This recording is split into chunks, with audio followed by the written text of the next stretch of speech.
সুন্দরবন পরিবহন থামায় হঠাৎ করে ওই গাড়ি চালক দেওয়ার সাহেব সাহেবের মাহফিল শোনাতে ছিল। ওই মুহূর্তে আমি একটু ঘুম ঘুম ছিলাম। হঠাৎ করে উনি বললেন যে আত্মা আম্মা সবচেয়ে প্রিয়, আত্মা আম্মার কথা যখন বলছে তখন আমি ঘুম অবস্থায় চিৎকার করে কেঁদে উঠছিলাম।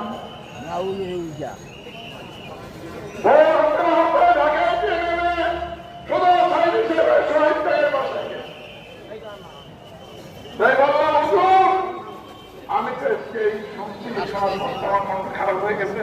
আপনাদের হুজুর আমাকে একটা টুপি দিলেন, জায়গা দিলেন, চৌকি দিলেন, আতর দিলেন এবং কিছু খাবার দিলেন। সকালে খাওয়া দাওয়া করলাম।